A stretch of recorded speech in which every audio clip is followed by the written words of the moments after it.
welcome to Channel's Business Global with me, Juliana Olayinka, from our studios here in London. Coming up on today's show, Prime Minister Kier Starmer has embarked on a pivotal diplomatic mission across Europe this week, marking a significant shift in the UK's post-Brexit relationship with the European Union. His agenda is centred on what he terms as resetting relations with the EU, which I'll shortly be analysing with our Downing Street correspondent Simon Pusey. And we'll be sharing highlights from the International Award for Young People Nigeria's Silver Award presentation ceremony, which took place in Lagos on Thursday, as Nigeria faces the challenges of a rapidly growing youth population. Initiatives like this play a crucial role in fostering skills, discipline and leadership among young people. Then later, I'll be looking back at some of the biggest business news stories of the week. But first, Prime Minister Kier Starmer has embarked on a diplomatic mission across Europe, signalling a significant shift in the UK's post-Brexit relationship with the European Union. The Labour leader's visit to Berlin for talks with German Chancellor Olaf Scholz and subsequent meetings in Paris with President Emmanuel Macron underscore a concerted effort to mend and deepen ties with key EU nations. The discussions focused on new treaties aimed at enhancing cooperation in trade, security and cultural exchanges, but explicitly not on rejoining the EU single market or customs union. Obviously, I had a bilateral with the President whilst I'm here to discuss a number of issues. Obviously, there are foreign policy issues which are pressing. So we discussed the situation in Ukraine, as you would expect, situation in the Middle East, bilateral issues in terms of trade and defence and security, but also the wider reset that I want in relation to our relations, not just with France, but with the EU in general. So they were the topics that we discussed as part of the reset rebuild. I am worried about the far right. I'm worried about populism and nationalism and the politics of the easy answer, the snake oil, if you like. And I think it's very important that we have a debate about how we confront that. My own personal view is that through delivery, through showing that there are progressive democratic answers to the many challenges we face is the way forward. But yes, that's a discussion that I'm very keen to have because I think it's a very real threat. The discussions also lean towards economic benefits. The ambition for a new UK-Germany treaty by early next year sets a timeline for what could be a significant milestone in UK-EU relations under a Kier Starmer administration. Well, for more on this, I was earlier joined in the studio by our Downing Street correspondent, Simon Pusey. Simon, so the Prime Minister has spent much of the week in Europe. He spent time with Olaf Scholz, the German Chancellor, as well as French President Emmanuel Macron. I think he also attended the opening ceremony of the Paralympics, which has kicked off this week. First time we have seen him discuss Brexit on the global stage. I think there were fears about what the Labour administration's plans would be with Brexit, because we know the vast majority of them were Remainers. So he's described it as a post-Brexit reset, but what should we see if we scratch beneath the surface, do you think? Yeah, so the big reset is what they're sort of calling this. It's a new treaty with Olaf Scholz, and It's designed to look at science, technology, trade and business between the two countries. And they're billing it as a once-in-a-generation thing to deliver for working people. That's the kind of motto. Exactly. I think, it's easy to look at this and to be worried maybe that this is going back into the... It's very friendly. But I think the thing is, they're calling this a big reset. How big a reset can this be if you're outside the EU? We're not in the customs union, we're not in the single market, and we're not going back to freedom of movement. So there's only so much you can do with an individual country when you're outside the EU and they're within the EU. There's only so many things. So I think this is more about the optics. This is more about the Conservative Party that burnt lots of bridges with Brexit, of course, and just generally you've got a whole load of new ministers coming in. D-Day. You've got a whole load of new ministers coming in, and it's kind of, I think it's quite refreshing maybe for the EU. The first thing they said when Sir Kier Starmer was elected was, we want to see the current TCA, the Trade Cooperation Agreement, implemented. This is the thing that Boris Johnson signed and that the EU say that the UK is not really fulfilling. So they're sort of holding the feet to the fire of the UK a little bit. But I think this is kind of, it's much more about the optics, but it is kind of refreshing. It's good to see Sir Kier, and I think David Lammy has been working behind the scenes quite a lot. The Foreign Secretary. Having various meetings. Just a kind of making things a little bit better with the EU, I don't think is a bad thing. And I think there are things that can happen. Obviously, migration, illegal migration is the main thing, and working together with different countries to try and stop the gangs or to try and put in place things is really important. So, but I'm not sure how much you can actually do when you're outside the EU. I think a lot of this is much more just sort of optics. I think so, yeah. Can we touch quickly on immigration? Got some data from the Office for National Statistics. I think so far this year, 20,000 people have crossed the channel illegally. The number is shocking, but apparently still down on kind of like pre-COVID numbers. This is going to be a headache when Parliament resumes next week, right? Yeah, I think it's the good weather, and it's also a lack of legal deterrent. It's a lack of deterrent and a lack of legal routes. People are doing this because there's no other way. There's no way to apply to legally to get here. They just need to start opening up places where people can go through, and if they're unsuccessful, they're unsuccessful. But at least there's a way to try that isn't crossing the channel, because that's very much the last thing that you want to do because it's so dangerous. And it plays into the hands of criminal gangs. So and the extremists on the right who are going out to riot because of this. Yeah, exactly. But I think meeting Emmanuel Macron, working with France and Europe is key to this, because it's, we've said this so many times, a worldwide thing. It's not just a UK thing. It's Europe is trying to deal with this as well. So working together is important. And for years with the Conservative Party, it's been us versus them with the EU because of Brexit. So now it looks like we're kind of more on the same side, and hopefully good things will come out of things like this. If it's optics, it's optics, but at least you're going in the right direction. There's communication, there's intelligence sharing surrounding things like criminality and things, and hopefully you'll see some kind of movement on migration. Yep, if it's only optics, it's optics we'll take. Thank you, Simon. Thank you. We now turn our attention to Lagos State, where the International Award for Young People Nigeria hosted its Silver Award presentation ceremony on Thursday. The event, which was presided over by His Excellency the Governor Babajide Sanwo-Olu, is more than just a celebration of young achievers. It highlights a significant contribution to the nation's economy.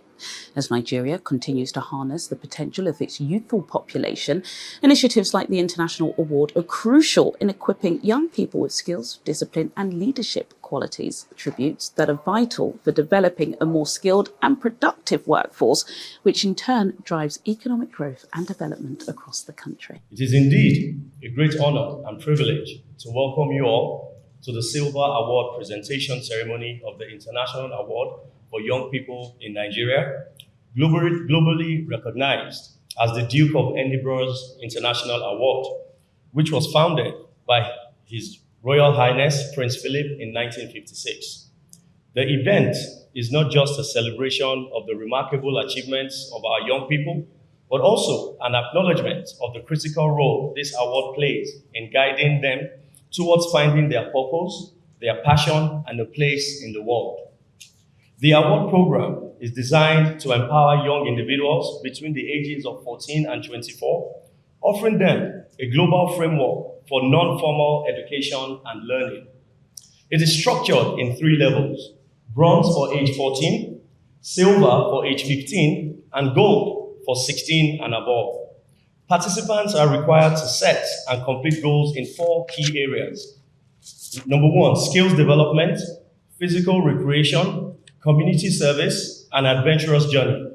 Only after demonstrating commitment and excellence in these areas do they qualify to receive their awards. The title of the poem is The Journey So Far.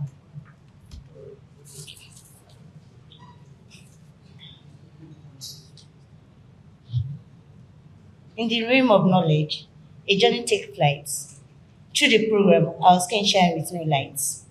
With each step forward, we pave our way through a program that guides us day by day. The journey was long, but the prize is now near. As we grow, we learn, we adapt, and we banish all fear, acquiring skills that help us to survive and strive with ease. Through the program, our strength and wisdom increase. Like morning dew, the award shines bright, a symbol of our might, a beacon in sight. Our hard work and dedication shines like the star, earning our place among the best. Our skills acquired forever etched in our hearts. Our award of wisdom and dedication is now here. Let us stand and receive the award that we work for, and for every participant who completed every award. Thank you. I must say, with the motivation and the determination that it helped me to achieve, I was able to get this certificate. And I must say that to begin a journey is easy, but to finish it is actually what matters. But with the right people amongst you, with the right environment, you can do whatever you set your mind to do, because they will motivate you to do your best, they will help you to push, and they will teach you not to procrastinate, because procrastination kills any kind of dream you might want to achieve in the future. The award has helped me in diverse way to be able to take responsibility, accountability, to be able to improve in my communication skill, to be able to socialize with people, irrespective of the races they are from, and to be able to form teamwork with people. The award has helped me in so many ways. Believing yourself, ensuring that you seize your opportunity. International Award for Young People Nigeria Silver Award Ceremony is about celebrating the achievements of young people who have completed the silver level of their, which is the second level of achievements for young people in the Duke of Edinburgh's International Award. And we're grateful to the gracious support of His Excellency, the Governor of Lagos State, Mr. Babajide Sanwo-Olu, for hosting these young people to receive their silver award. We initially had over 150 of these young people who have completed the silver level, but the certain number of them that were privileged to be part of this event have been able to receive their silver award. And we believe that the experience for them has been worthwhile, and which is what the award is focused on, how to equip young people to become better versions of themselves, to give service to their community, to persevere, engage in physical activities, and also be able to experience adventure through outdoor activities under the adventurous journey. And all these would lead towards them achieving the award. For the silver level they've completed, they've been encouraged to persevere and pursue the gold level, which of course is the highest level we admit. For gold level, they'll also be engaging in activities, the physical recreation, the skills, the adventurous journey. And at gold level, there's a special requirement called the Gold Residential Project. It is our belief and our ambition that these young people will take up the initiative that we recently launched, which is called the Gold Challenge, where they are able to pursue the Gold Award, albeit virtually, and they are also able to achieve the award at gold level. And next year, we are also grateful or looking forward to another opportunity like this, where these young people will not just be presenting their silver award, but be receiving the award at gold level. This initiative aligns very well with our Themes Plus developmental agenda of this present administration, which emphasizes youth development, social inclusion, and gender equality. Mr. Governor, sir, I am proud to inform you that the ministry, in collaboration with the award organization, has successfully trained over 200 students from public schools across the 6 educational districts of our state at the silver level. Thank you. These outstanding young individuals, sir, whom we celebrate today, have shown remarkable determination and spirit in reaching this significant milestone. Furthermore, in our ongoing efforts to promote inclusivity and provide opportunities for all youth in Lagos State, the ministry has granted approval for the award to be administered at the Correctional Center for Senior Boys in Isheri, the Correctional Center for Junior Boys in Birel, and the Correctional Center for Girls in Idiaraba as well. This expansion ensures that even those in confinement have access to this transformative program, sir. Additionally, our social welfare and youth officers will also be trained by the organization as adult mentors, award center coordinators, award leaders, adventurous journey supervisors, and assessors, ensuring the effective delivery of the program in all of our centers. Coming up on Channel's Business Global, the Akwa Ibom state government has sponsored 39 top-performing secondary school students from rural communities on an educational trip to London. The initiative, which selected the best students through a rigorous examination process, aims to expose these intelligent yet underprivileged children to global opportunities. And I'll be looking back at some of the biggest business news stories of the week. All of this after the break. Do stay with us. Welcome back to Channel's Business Global with me, Juliana Olayinka, from our studios here in London. In a moment, I'll be speaking with a delegation from Akwa Ibom regarding their landmark educational initiative. But until then, here's a breakdown of some of the biggest business news stories of the week.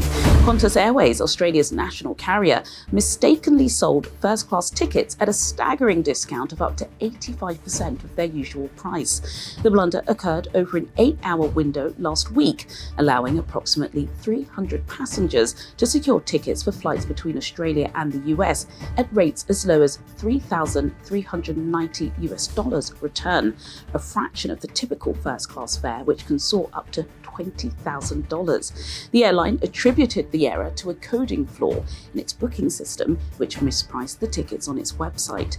Qantas has decided to not honour the original fare, but instead is offering those affected the option to upgrade to business class at no additional cost.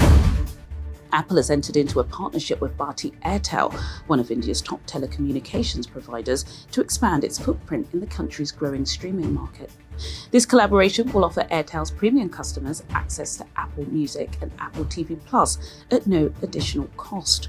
Airtel subscribers on select postpaid and broadband plans will now receive complimentary access to Apple services.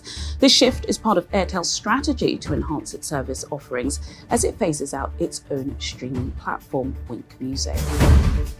In a bid to tackle the rise in incidents of disruptive behaviour on flights, Michael O'Leary, the CEO of Ryanair, has called for a revolutionary measure in airport alcohol sales, suggesting limiting passengers to just 2 alcoholic drinks at airports before boarding. This proposal comes in response to what he describes as a significant increase in antisocial behaviour and violence, particularly on routes to popular party destinations like Ibiza and various Greek islands. Ryanair has already implemented stringent measures, such as searching bags for alcohol before boarding flights to certain destinations. However, these new proposals indicate a broader appeal for industry-wide change, aiming to reduce incidents of violence and ensure safer skies for all passengers and crew. And now to my final topic. The Akwa Ibom state government has sponsored 39 top-performing secondary school students from rural communities on an educational trip to London. This initiative is not only a celebration of academic excellence, but also a strategic investment in the future economic prosperity of the state. Selected through a rigorous examination process, the purpose of this trip is to expose these intelligent yet underprivileged students to the vast opportunities that exist in the world, viewed through the lens of one of the most dynamic cities, the British capital. Honourable Commissioner Comrade Ini Ememobong, thank you so much for joining me in the Channel's Business Global studio. I've got to say, slightly disappointed that you didn't bring the students along with you. Although we'll take an Honourable Commissioner, but I'm so excited about this story because I always root for the underdog. And, you know, if you're a young person from a rural community coming to London, it's not just about being in London, but it's about soaking up all of those experiences and knowing that you can take them back home and it can trickle down to those that matter. Talk to me about what inspired this particular administration, your governor in Akwa Ibom State, to sponsor this educational trip to London. It's both new and old. And I would say that you recall that in 1929, what is now Akwa Ibom was the Ibibio State Union. And they were the first people in Nigeria to send people abroad to study. Yes, so they called them the Ibibio Metropolitan. Gosh, I'm sure we're going to have a lot of our viewers fact-checking that. Yeah, no, but it's there. It's there. That's how, and the 3 governors before him have had relationships with those who went. Obong Ata's father was there. Chief Akwa Ibom, the Senate President, his grand-uncle was there. And Udom Emmanuel's wife, her grandfather was part of it. So it's part of the fabric. So Udo Udoma, Senator Udo Udoma, his father was there. So they sent people and they called them the merchants of light. People have always been forward thinking, because to the Akwa Ibom person, education is the road to the future. It's the only expressway that can lead you to where you want to go to. They may not have money. You can find parents who don't have money, but they'll kill themselves to have their children go to school. And this is, of course, Honourable Commissioner, not just about getting a hot chocolate or a mocha in Pret, or, staring at some of the scenes on your way from Heathrow. This is about a much broader initiative, isn't it? It's about the economic prosperity of Akwa Ibom and also Nigeria. Talk to me about the thinking behind that. Yeah, the philosophical underpinning behind this is the fact that when you believe that education can take you from a rural place and put you in London, then you can know that education can put a man in the moon.